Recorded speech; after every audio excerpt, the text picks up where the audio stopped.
जो सरकारी दफ्तर थे इसका पलायन लखनऊ किया गया भारतीय जनता पार्टी की डबल इंजन की सरकार में। जिस तरीके से गंगा का मुद्दा देश के प्रधानमंत्री जी ने उठाया था, लेकिन गंगा की दशा बद से बदतर हुई है। बहुत कम छात्र, न के बराबर छात्र यहाँ से क्वालिफाई किए, जो कि कहा जाता था ऑक्सफोर्ड ऑफ द ईस्ट। कहीं ना कहीं इसकी गरिमा के साथ जो खिलवाड़ किया गया है, इसका जवाब प्रयागराज की जनता आने वाले दिनों में देगी। प्रयागराज के लोगों के साथ जो मजाक भारतीय जनता पार्टी ने किया है, मैं तो कहूँगा कि ऑक्सफोर्ड ऑफ द ईस्ट के नाम से जानी जाती थी ये यूनिवर्सिटी। और अगर कोई काम किया है प्रयागराज में तो अखिलेश यादव जी, मुलायम सिंह यादव जी, या उससे पहले कांग्रेस पार्टी की सरकारों ने जो नैनी का औद्योगिक क्षेत्र है उसको बसाने का, अखिलेश यादव जी की सरकार में, मुलायम सिंह यादव जी की सरकार में हमने इलाहाबाद को कोई न कोई योजना परियोजना ला कर दी है। इंडिया गठबंधन की जो विचारधारा है, लोगों का मानना है कि अब भारतीय जनता पार्टी के विदाई का समय आ गया है और जितनी जल्दी इनकी विदाई तय कर दी जाए। और मैं तो कहूँगा कि जो पश्चिम से हवा चली है वो जाकर बलिया तक रुकेगी और निसंदेह मुझे कहने में ये गुरेज नहीं कि 19 से बहुत बेहतर इस बार नतीजे जो है इंडिया गठबंधन के पक्ष में आएंगे। लोकसभा प्रयागराज 2 बार से बीजेपी के कब्जे में रही है, लेकिन इस बार 2024 में मामला फंस गया है, क्योंकि यहाँ से इंडिया गठबंधन ने उम्मीदवार बनाया है पूर्व सांसद रेवती रमण सिंह के बेटे उज्जवल रमण जी को। उज्जवल जी, कैसा मामला चल रहा है इलाहाबाद में? बढ़िया चल रहा है और जनता जनार्दन प्रयागराज की इस बार बदलाव चाहती है और बदलाव कामों पर चाहती है कि जो काम भारतीय जनता पार्टी ने 10 साल की सरकार में और जो यहाँ इनके सांसद थे उन्होंने नहीं किया। जिस तरीके से प्रयागराज की उपेक्षा हुई है, जिस तरीके से प्रयागराज की गरिमा और अस्तित्व के साथ खिलवाड़ हुआ है, इसका जवाब आने वाले दिनों में प्रयागराज की जनता देने जा रही है। बीजेपी तो कह रही लहर है, अगर लहर है तो 2014 में जो इलेक्शन हुआ था उसके बाद वो सांसद जीते, फिर उनका 19 में टिकट बदल दिया गया, 19 में फिर रीता बहुगुणा जोशी लड़ी, अब फिर उनका टिकट बदल के तीसरा ले आया। तो ये बीजेपी बार बार सांसद क्यों बदल दे रही है, अपना कैंडिडेट क्यों बदल रही है? क्योंकि जब आप जनता के बीच काम नहीं करेंगे, जनता के बीच विश्वास नहीं पैदा कर पाएंगे, तो आप नए नए चेहरे लाते रहेंगे। लेकिन मेरा मानना है कि प्रयागराज में जिस तरीके से इन्होंने प्रयागराज को एक तरीके से जो सरकारी दफ्तर थे इसका पलायन लखनऊ किया गया भारतीय जनता पार्टी की डबल इंजन की सरकार में। जिस तरीके से गंगा का मुद्दा देश के प्रधानमंत्री जी ने उठाया था, लेकिन गंगा की दशा बद से बदतर हुई है। गंगा में न अविरल धारा है, न गंगा की सफाई पर कोई काम किया गया। जिस तरीके से प्रयागराज में इलाहाबाद यूनिवर्सिटी में अगर रिजल्ट आया यूपीएससी का, आप बहुत कम छात्र, न के बराबर छात्र यहाँ से क्वालिफाई किए, जो कि कहा जाता था ऑक्सफोर्ड ऑफ द ईस्ट। कहीं ना कहीं इसकी गरिमा के साथ जो खिलवाड़ किया गया है, इसका जवाब प्रयागराज की जनता आने वाले दिनों में देगी। इसको एजुकेशन का एक बहुत बड़ा हब था इलाहाबाद या प्रयागराज हो गया है, लेकिन रिसेंट में हमने देखा है इसने अपनी इस छवि को खो दिया है। अब इलाहाबाद की चर्चा उसकी यूनिवर्सिटी के लेकर, उसके एजुकेशन को लेकर नहीं होती, तमाम दूसरी वजहों से होती है। देखिए, इसका बहुत बड़ा कारण है कि जो उपेक्षा की गई, जो प्रयागराज के लोगों के साथ जो मजाक भारतीय जनता पार्टी ने किया है। मैं तो कहूँगा कि ऑक्सफोर्ड ऑफ द ईस्ट के नाम से जानी जाती थी ये यूनिवर्सिटी। और अगर कोई काम किया है प्रयागराज में तो अखिलेश यादव जी, मुलायम सिंह यादव जी, या उससे पहले कांग्रेस पार्टी की सरकारों ने जो नैनी का औद्योगिक क्षेत्र है उसको बसाने का। मुलायम सिंह यादव जी ने यहाँ 3-3 पावर प्लांट दिए। अखिलेश यादव जी ने यहाँ स्टेट यूनिवर्सिटी बनवाई और सरस्वती हाईटेक सिटी दी। 150 करोड़ रुपया यहाँ मेडिकल कॉलेज को तत्कालीन जो है गुलाम नबी आज़ाद जी ने, जो है स्वास्थ्य मंत्री थे, कुंवर रेवती रमण सिंह जी के प्रयास से प्रयागराज को मिला था। तो यहाँ स्वास्थ्य विभाग के नाम पर यहाँ अगर मरीज बीमार हो जाए गंभीर रूप से, तो आनन फानन में उसको दिल्ली और लखनऊ पीजीआई लेकर जाना पड़ता है, भागना पड़ता है। तो प्रयागराज में एम्स की ज़रूरत है। अगर आप शहर में निकलें, पूरा शहर जाम से जो है जूझ रहा है। तो इसके लिए प्रयागराज में अखिलेश यादव जी ने एक मेट्रो की घोषणा की थी, जो आज तक जमीनी धरातल पर कहीं पर भी दिखलाई नहीं पड़ रही। तो भारतीय जनता पार्टी ने सिर्फ झूठा आश्वासन दिया, झूठे वादे दिए और प्रयागराज की जनता को धोखा दिया है।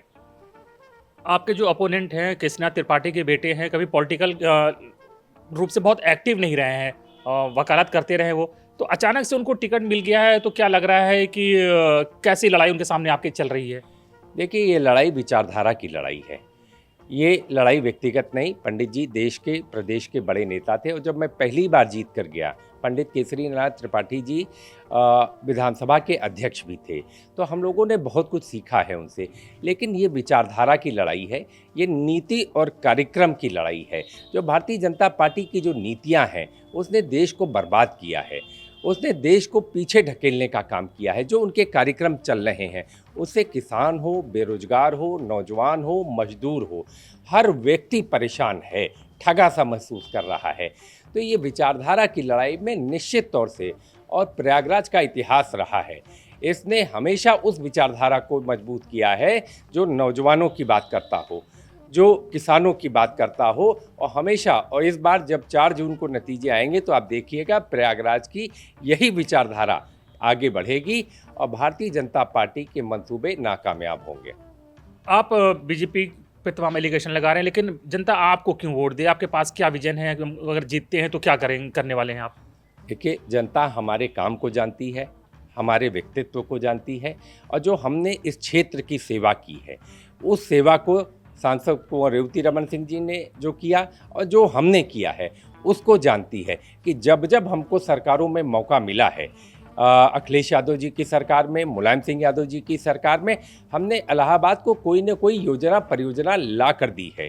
तो इसलिए हम, जनता भली भांति हमसे परिचित है, और मेरा जो विज़न है वो बेहतर इलाहाबाद और बेहतर कल का विज़न है कि नैनी का औद्योगिक क्षेत्र कैसे विकसित हो, इलाहाबाद में एम्स की व्यवस्था कैसे हो, इलाहाबाद में मेट्रो कैसे आए, कैसे जाम से मुक्ति हो, कैसे गंगा को हम जो है उसकी अविरल धारा को बना कर रखें। होता क्या है कि कुंभ महाकुंभ में आप पानी छोड़ देते हो, उस 2 महीने के दरमियान में तो पानी रहता है, लेकिन बाकी समय जो है गंगा की दशा बहुत ही दीनहीन की तरह है। देश के प्रधानमंत्री कहते तो हैं गंगा के बारे में, लेकिन कर नहीं पाए।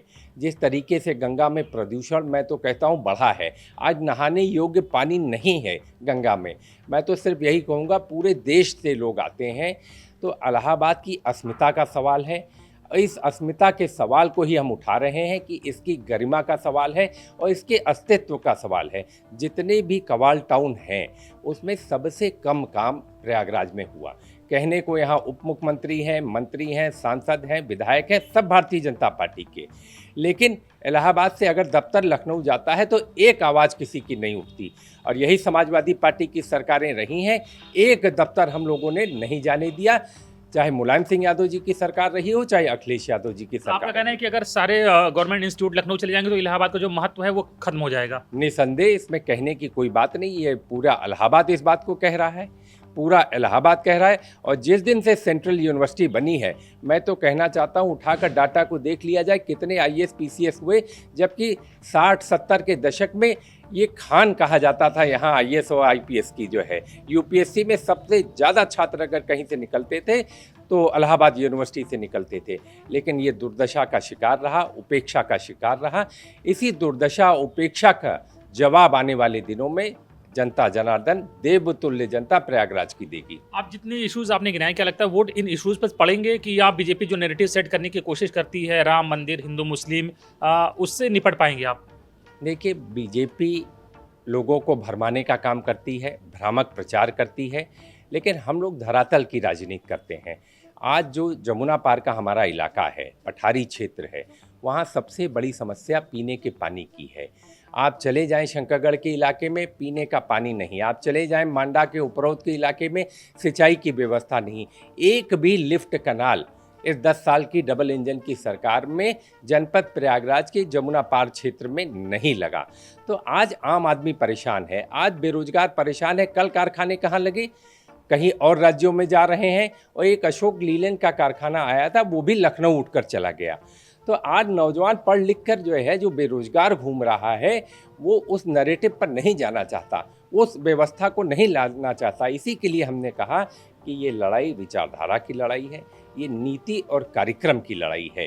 जिस तरीके से आपने देश में एक माहौल बनाया है, बेरोजगारी सबसे ज़्यादा अगर उत्तर प्रदेश के जनपद में देखें तो प्रयागराज की है। ये मेरा डाटा नहीं, ये डाटा जो है सरकारी डाटा ये कहता है सबसे ज़्यादा अगर बेरोजगार हैं तो वो प्रयागराज जनपद में हैं। 60 लाख की आबादी में एक कल कारखाना लगाने का काम डबल इंजन की सरकार ने नहीं किया। आपके पिताजी भी 2 बार सांसद रह चुके हैं, तमाम यहाँ से कांग्रेस भी जीतती रही है। यहाँ से पंडित नेहरू, जनेश्वर मिश्र, लाल बहादुर शास्त्री जैसे सांसद रहे हैं। तो बीजेपी इसको कैसे क्लेम कर रही है कि उनका गढ़ है ये फिर? देखिए, ये कभी बीजेपी का गढ़ नहीं रहा। ये ज़रूर है कि कांग्रेस पार्टी 84 के बाद यहाँ नहीं जीती, लेकिन समाजवादी लोग यहाँ पर लगातार जो है जीतते रहे हैं। जनेश्वर मिश्रा जी जीते, उसके बाद सरोज दुबे जी जीती, उसके बाद 2-3 बार जो है मुरली मनोहर जोशी जी जीते, उसके बाद 2 बार बाबूजी जीते। लेकिन यहाँ देखिए विचारधारा की लड़ाई है। प्रयागराज विचारधारा पर चलता है और इस समय जो विचारधारा देश की है, इंडिया गठबंधन की जो विचारधारा है, लोगों का मानना है कि अब भारतीय जनता पार्टी के विदाई का समय आ गया है और जितनी जल्दी इनकी विदाई तय कर दी जाए। और मैं तो कहूँगा कि जो पश्चिम से हवा चली है वो जाकर बलिया तक रुकेगी और निसंदेह मुझे कहने में ये गुरेज नहीं कि 19 से बहुत बेहतर इस बार नतीजे जो है इंडिया गठबंधन के पक्ष में आएंगे। हमने कल लड़कों से बात करी जो यहाँ तैयारी करने अलग अलग जिलों से आते हैं। निश्चित ही वो बहुत इंटरेस्टेड हैं राहुल गांधी की जो ऐलान है कि 30 लाख पर ईयर जॉब की गारंटी जो है। लेकिन वो फिर वही कहते हैं कि हम एक बार जुमलों में ठगे जा चुके हैं, तो हम कैसे यकीन कर लें कि आप जो कह रहे हैं वो करेंगे, क्योंकि वो 15 लाख के झांसे में आ ही चुके हैं। तो फिर क्या गारंटी है आपका भी ये 30 लाख पर ईयर जॉब का झांसा नहीं होगा? देखिए, लोकतंत्र में विश्वास करना पड़ेगा और हमारी कथनी और करनी में फ़र्क नहीं। मैंने तो कहा कि आप उठा कर देख लें, प्रयागराज में अगर काम किसी ने किया तो चाहे कांग्रेस पार्टी ने किया हो। बहुगुणा जी ने पूरी जो है औद्योगिक नगरी बसाई थी कांग्रेस के ज़माने में, और बाद में नेताजी ने और अखिलेश यादव जी ने काम किया। तो लोगों को विश्वास करना पड़ेगा, इस विचारधारा की लड़ाई में खड़ा होना पड़ेगा। और हमारी जो मैंने कहा कि जो हम कहते हैं करते हैं। अगर राहुल गांधी जी ने कहा है तो मुझे लगता है कि जो जो उन्होंने गारंटियाँ जहाँ जहाँ पर भी दी थी, चाहे वो हिमाचल का चुनाव रहा हो, कर्नाटक का चुनाव रहा हो या अन्य राज्यों के चुनाव रहे, चाहे तेलंगाना का चुनाव रहा हो, उन्होंने उन गारंटियों को पूरा करने का काम किया। तो हमारी नीयत और नीति दोनों में फ़र्क नहीं, लेकिन भारतीय जनता पार्टी को तो लोगों ने देख रखा है, उनकी नीयत भी गड़बड़ है और नीति भी गड़बड़ है। तो इसका जवाब देने का समय आ गया है और युवा ही इस ध्वजा को आगे लेकर चलेंगे और परिवर्तन की इस बयार में उनका बहुत बड़ा योगदान रहेगा। खत्म कर रहे हैं, वैसे आखिरी के एक दो सवाल है। बीजेपी से पंकज त्रिपाठी लड़ रहे हैं, उनके पिताजी केसरीनाथ त्रिपाठी थे, बहुत बड़े नेता रहे हैं। आप इंडिया गठबंधन से लड़ रहे हैं, आपके पिताजी रेवती रमन सिंह भी बहुत सीनियर लीडर रहे हैं, कई बार सांसद रहे हैं। तो फिर बीजेपी जो परिवारवाद का आरोप लगाती है, तो आप तो दोनों लोग ही परिवारवाद के प्रोडक्ट हो गए। देखिए, ये परिवारवाद की लड़ाई नहीं, हमेशा मैंने इस बात को कहा है, विचारधारा की लड़ाई है। वो भारतीय जनता पार्टी की विचारधारा को आगे बढ़ाना चाहते हैं और हम इंडिया गठबंधन के लोग एक सेकुलर विचारधारा को आगे बढ़ाना चाहते हैं, सामाजिक न्याय की विचारधारा को आगे बढ़ाना चाहते हैं।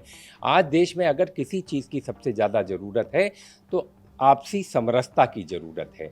देश के विकास का मॉडल ऐसा हो जिसमें गरीब से गरीब व्यक्ति भी उसमें सहभागी बन सके, तो उस मॉडल को आगे बढ़ाना चाहते हैं। ये अडानी अंबानी के दम पर देश को अगर चलाने की कोशिश की गई, आप इस बात को समझिए कि 22 लोग एक तरफ और 70 करोड़ की दौलत एक तरफ, तो देखिए कितनी आर्थिक असमानता है। ये लड़ाई है, ये व्यक्तिगत हमारी लड़ाई किसी से नहीं, ये लड़ाई विचारधारा की है। और निश्चित तौर से मेरा मानना है कि प्रयागराज के लोग इस लड़ाई में, सामाजिक न्याय की लड़ाई में, आर्थिक असमानता की लड़ाई में, निश्चित तौर से सामाजिक समरसता की लड़ाई में इंडिया गठबंधन का साथ जरूर देंगे।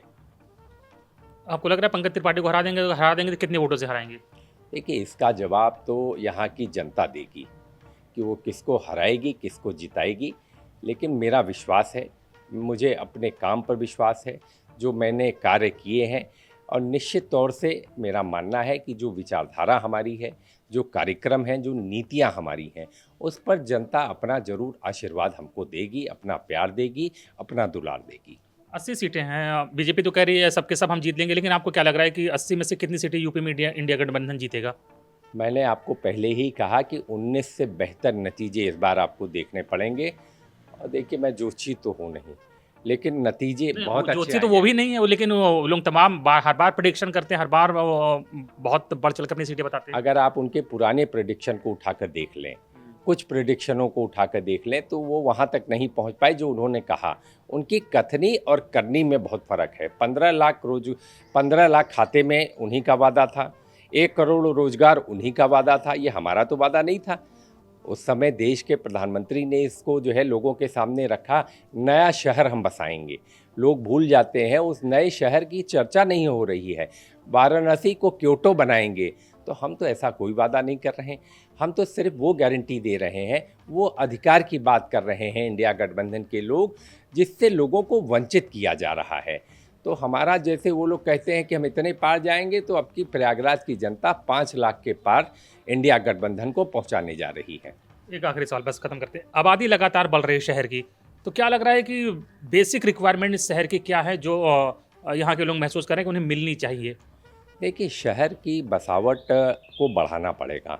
जो इसका क्षेत्र है, विकसित क्षेत्र है, उसको बढ़ाने का प्रयास करना पड़ेगा। आबादी लगातार, अन्य ज़िलों से लोग लगातार प्रयागराज में बसते हैं, चाहे पढ़ने के लिए बसते हों, चाहे अन्य चीज़ों के लिए बसते हों। तो जब तक आप विस्तार नहीं करेंगे, और जिस तरीके से चौड़ीकरण के नाम पर गरीबों का घर तोड़ा जाता है, मैं इसके पक्ष में नहीं हूँ।